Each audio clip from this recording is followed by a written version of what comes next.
How do I build a running specific strength workout? Now, I talk to runners every day. And one of the things I notice when I talk to a new runner who's interested in working with us, and we talk about the strength training that they're currently doing, they've often sort of pieced it together from different places. So different things that they found on social media from different running influencers, different things they've picked up from visits to physio and that kind of stuff over the years, working with personal trainers or just their own like research, and they're kind of putting it together. So what I want to do today is talk about how I approach, or how you could approach, building a running strength workout as kind of the like building block of a running strength program, what it needs to have in it and why.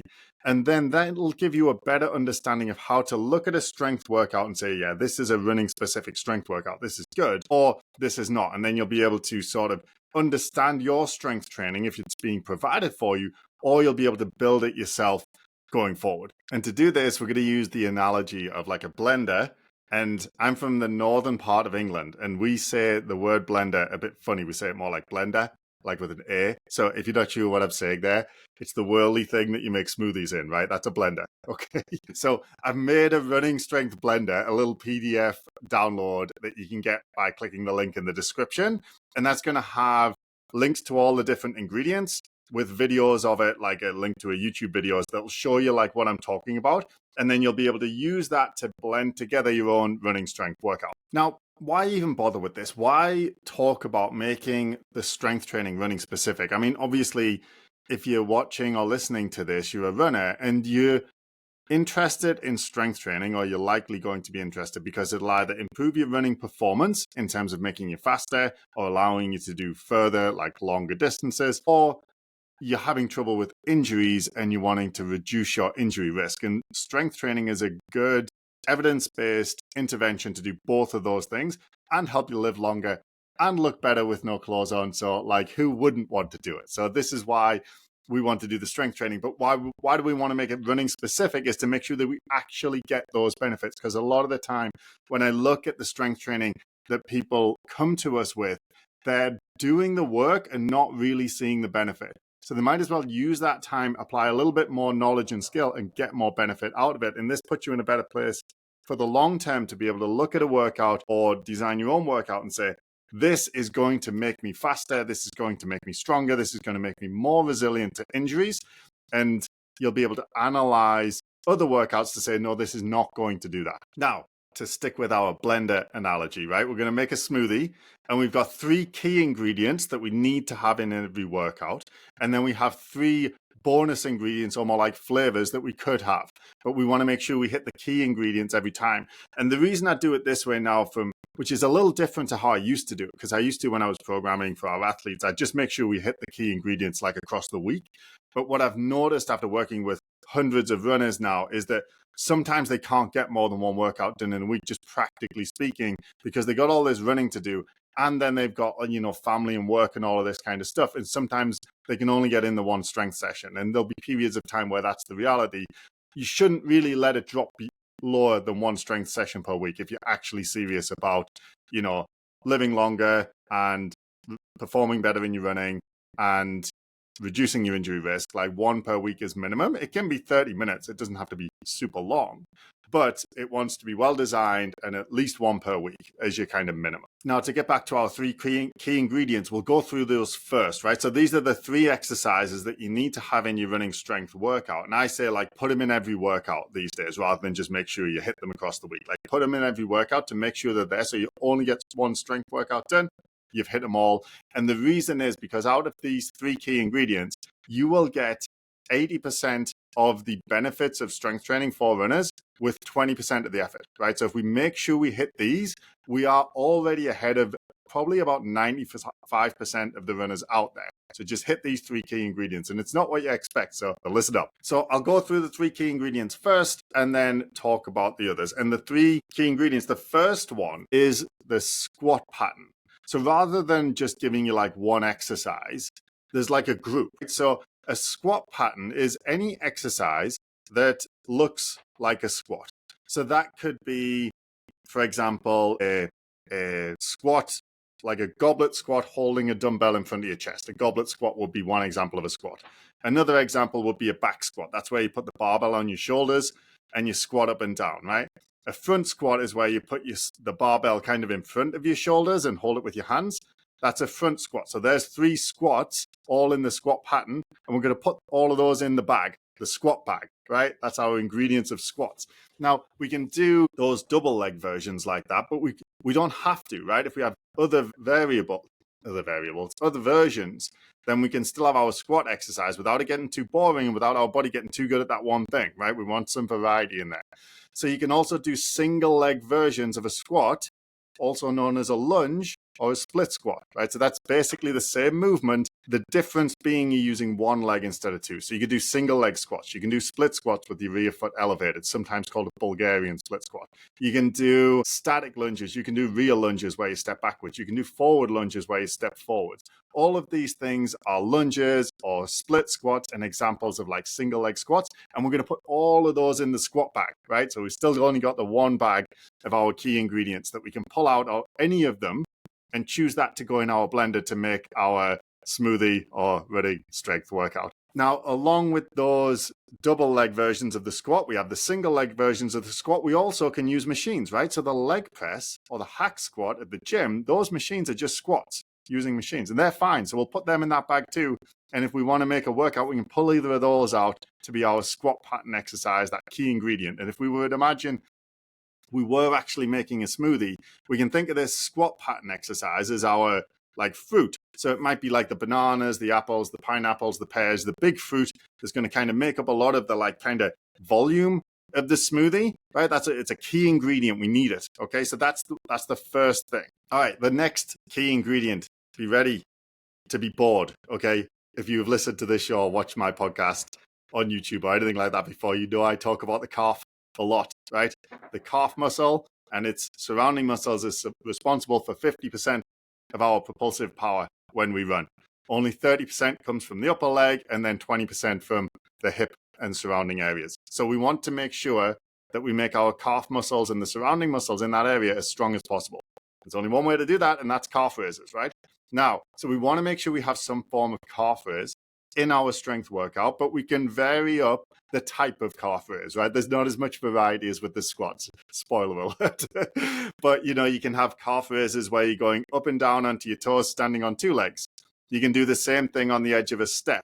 You can do the same thing holding weight. In fact, you definitely should be for reasons I'll get to in a second. You can do all of those things on one leg, right? So a single leg calf raise off the floor, single leg calf raise off the edge of a step, both holding weight. You can do a bent leg version of all of those. So you just bend your knees, keep your knees bent as you go up and down. That's going to target more the lower aspect of the calf and a little bit less the upper aspect of the calf. And it's good to have both mixing in here and there as training as the weeks and months pass. Sometimes doing the bent leg version, sometimes doing the straight leg version.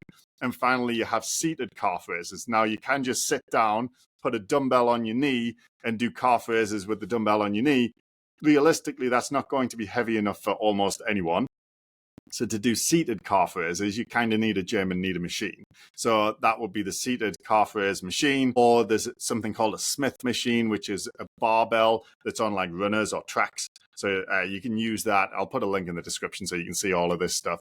But essentially, our second key ingredient is that calf raise. We've got double leg, single leg, straight leg, bent leg, and seated, right? There's something out of those. They're all a bit boring, which is why if this were a smoothie, our calf raise is going to be the milk, the soy milk, the water, whatever liquid we're using. Fruit juice could you use? No, that's too flavorful for this example. But you know what I mean? Like it's the boring liquidy ingredient that you have to have in. Otherwise, you're just going to have like a load of mush. So we have to have that in there. It's boring but necessary, okay? We have to do that for the reasons I talked about with the calf being responsible for so much of our running propulsion and absorbing those impact forces when we land, when we're running. We have to hit the calf. Nowadays, I recommend hitting it every workout, and that makes sure that we've got that protection in place, and also we're getting that performance benefit from making sure our calves are as strong and as powerful as possible. Okay, the third key ingredient in our blender or smoothie or running strength workout is going to be some form of plyometric exercise. Thinking max effort jumping rather than bouncing. So if you imagine like you squat down as low as you can and jump up in the air, that would be like a squat jump. That's the kind of thing I'm thinking of. Or some other examples would be broad jumps. So you squat down, jump as far as you can forwards, squat down again, jump as far as you can forwards. You do sort of 5 to 10 of those. That's a broad jump. You could do burpees, just making sure you're jumping as high as you can each rep. You could do lateral versions. Sorry, not lateral. You could do single leg versions of these, which would be more like lunge jumps. So you kind of go into a lunge and jump up in the air. You can go into a lunge, jump up in the air and switch your legs. So you land with the legs like changing forwards and backwards again. I'll put videos in the and there's something called a runner hop, which I use quite a lot, which is kind of like a rear lunge going into a jump or a hop. So there's different versions, but you get the idea. We're squatting down and jumping up in the air as high as we can, or we're lunging down and jumping up in the air as high as we can. And the other thing you can do is use equipment like a box. If you have it at home or in a gym, you can jump on and off the box. You can jump down off the box and jump as far as you can. You can step down off the box. And same with a step. You could have a step that you jump on and off and so on and so forth. You could also do like hopping drills, but if you think max hopping drills, so you might do a triple hop where you stand on one leg, hop as far as you can 3 times in a row, stop and then do the other side. So I call that the triple hop, right? You could do that kind of thing. But again, we're not bouncing. We're not bouncing on the spot on one leg. We're not doing pogo jumps. We're not skipping. They're all bouncing. We'll come to that in a sec. And that's it. That's our 3 key ingredients. All right. So we have 3 bags of ingredients. One has we have a bag full of squats. We have a bag full of calf raises. And we have a bag full of plyometric exercises. And we're going to pull one ingredient out of each, put them in our blender, make our smoothie, right? We have the 20% that is going to give us the 80% of our benefit. So if we make sure one of those exercise types is in each of our running strength workout, we're going to get most of the benefits that we could get out of that strength workout. And like I said, we're going to be ahead of like 95% of runners out there who aren't hitting those key ingredients. Now, a note on intensity, we won't see any of those benefits if our exercises are too easy. They must be intense. Intensity is like how hard you're trying, how heavy is the weight, how high are you jumping, right? So it's different from the actual exercise you're doing. It's the intensity of the exercise, how hard it is. It has to be very hard. A good rule of thumb is if you can do more than 10 of it, it's too easy. So if you imagine, let's take one from each bag. The first one, the squats, right? So let's say I'm going to do lunges. I have to be holding dumbbells that are so heavy that if I try and do more than 10 lunges in my set, that I fail, right? So for me, I don't know, it's been a while since I tried it, but let's say 60-pound dumbbells in each hand, right? I might struggle to do more than 10. Maybe 65 kind of thing. So it's got to be heavy. Like it'll be different numbers for you, but think, okay, I want to be tapping out before I hit 10. Otherwise, it's too light. Then you rest for a couple of minutes before you do your next set. That makes sure that the workout is actually making you stronger and more powerful rather than just training your endurance. When we run, we get plenty of endurance stimulus. We don't need any more, right? When we run, we take 5,000 steps an hour. That's plenty of endurance in those muscles. We need to focus on strength and power when we're doing our strength training, which is why we want to make sure that max effort. And one of the ways we can do that is say, okay, if I can do more than 10, it's too light. I need to make it heavier. And then 3 sets of 10 we could do.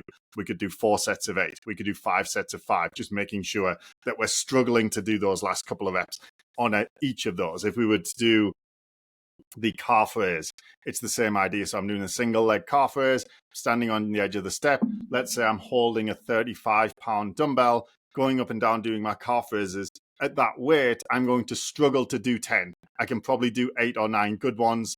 The 10th one will be a bit rubbish. That's the kind of difficulty or intensity we want. And if I had too light a weight, if I was using a 10-pound dumbbell, I could bang out 10, 20, 30 pretty easy, right? Probably not 30, but you get the idea. Okay, now, and then for the jumping, it's the same thing. If you imagine skipping rope or pogo hopping, which is the same thing, or pogo jumping, like this is more like bouncing. You're really tapping into the elastic recall of your tendons there. We use that all the time when we're running, and we don't need to train it anymore when we are doing our strength training, at least not in a non-rehab or recovery setting. If we're just looking at optimizing strength, optimizing performance and avoiding injuries, we don't need to have those things in. So we can focus on the max effort. So a broad jump or let's do a squat jump. It's a better example. So you squat down as low as you can, jump up in the air as high as you can, repeat, right? One after the other, trying to land soft each time, land quietly each time. That's going to make sure that you're training those impact absorption strategies that are going to be very helpful for your neuromuscular skill development. For when you're running and you're hitting the ground, you want to be able to absorb those impact forces. So this is a good opportunity to practice those techniques. So you're trying to land softly each time, so you're not making much noise as you land, but you're jumping up as high as you can. And if you try and do more than 10 squat jumps in a row, if you go to max effort, you're going to struggle, right? You're going to struggle to do more than 10 before you start to realize you're not getting as high anymore. So that gives you an idea that you're in the right intensity again. You might use that same rep scheme, 3 sets of 10, 4 sets of 8, 5 sets of 5. It's easy to remember. That's a good one to go with. Just make sure the intensity is there. Do the 3 key ingredients, and again, you'll get 80% of the benefit. Now, if you do those 3 key ingredients, those 3 key exercises in your running workout, but you don't have sufficient intensity, then you won't see any of the benefit, right? Because you're doing endurance training and you already do enough endurance training. You don't need to do any more. Make sure the intensity is there. All right, the last 3 are going to be quicker because these are more like, a bonus. These are beneficial, but bang for buck, you don't get as much out of these as you get out of the first 3. So focus on the first 3, get those right, get that 80%. Now, if we want the other 20%, that's where these exercises come in. So you might think of it, if we were making a smoothie in our blender, that, this is like, like some berries for flavor, or some syrup, or like if you have a B12 supplement, or, this kind of thing. It's like, it's helpful, but it's not as like core an ingredient. It's not a key ingredient like the first 3 were. So we've got upper body, core, and running technique. So upper body, keep it simple, right? We want something where you're pushing and something where you're pulling, right? That's going to get the job done most of the time. So you can be pushing out forwards in front of you like your bench press. You can be pulling towards your chest horizontally like a seated row. You could be pushing up above your head vertically like a shoulder press. You could be pulling down towards your shoulders like a lat pull or a pull-up, right? So you want to have something where you're pushing and something where you're pulling. That's it. Like, you don't need to make it more complicated than that. The reason that you're getting injured as a runner is not because you're lacking sufficient upper body strength, right? The reason that you're not performing as well as you could as a runner is not because you're lacking upper body strength. So don't get distracted too much. Now, working out your upper body is very good for your quality of life, and it's very good for making you feel good about how you look when you don't have a shirt on. I'm talking to my male counterparts here. So it's totally a good thing to do for your life and kind of for your self-esteem. But if you were thinking about like optimizing for performance, we'll usually zero in on about 2 or 3 to 1, a lower body to upper body ratio for our athletes. But we'd still always have the upper body in, right? Because our athletes are doing like comprehensive strength training. They're not doing just like the bare minimum. But if you think upper body, yeah, you're not wanting to spend as long on it as you are your lower body if running performance and injury reduction is your objective. If you have other objectives, if you really like the gym, if you like CrossFit, if you're into bodybuilding and weight training, absolutely, like, go nuts. It's still good for you in lots of ways, but it's not necessarily going to improve your running performance or reduce your injury risk, right? The lower body stuff is going to do that. Focus on that. Which brings us nicely to the core. And I know I can almost hear the sigh of relief from everybody out there, because us runners, I don't know why, but like the rest of the planet, is just, we love the core. We're obsessed with it. It's the reason, it's the cause of and solution to all of life's problems, or it would seem, for the last 20 years in physiotherapy at least. But I talked about this with Rich Blagrove, who's an expert in runners' strength training, when he came on the show, and he, very much agreed with my opinion that it's not as important as most of the stuff that we just talked about by any stretch of the imagination. It's not that it's useless or unimportant. It's just, if you do those 3 key ingredients that we just talked about, you're going to strengthen your core. Like, it will be strong. Your lower back muscles, your abdominal muscles, the muscles around your hips, your gluteal muscles, they'll all get stronger from doing all the things we just talked about, right? If you then add in some specific core work where you're doing like sit-ups or planks, or you're doing glute bridges, or you're doing, what do you call them, like clams? Yeah, it'll help, but you've already hit those muscles, right? So let's not get too carried away spending 20 minutes on a core routine and not doing calf raises, right? That would be stupid, right? We don't want to do that. So with the core exercises, some stuff that I like is frontal plane movement. So think sideways muscles or lateral muscles. So if you imagine like a side plank, right, where it's going to target the lateral muscles, the side muscles of your side, like the side of your trunk, the side of your hips around your glute med and glute min, your abdominal muscles again on the side. So side planks with leg lifts, or we call them crocodiles because it looks a little bit like the mouth of a crocodile opening. Side planks and clamshells with a band wrapped around your knees. These kinds of things, I really like these for core because it gets that frontal plane or side-to-side stability work at the same time, which is a little bit harder to target with all the stuff we just talked about. And then you've got like your front of your, so that's the side of your core. Then you got your front of your core. You can do planks, you can do sit-ups. You got the back of the core. You can do glute bridges or what would you call them? Like hip thrusts, right? All this good stuff. And then finally, the last thing I would add here, and this isn't to say that it's unimportant at all, but in the context of a strength training workout for a runner, I would put running technique. So if you have running technique drills like ABCDs, or I really like skipping drills where you're skipping up as high as you can and doing 10 to 20 reps of that.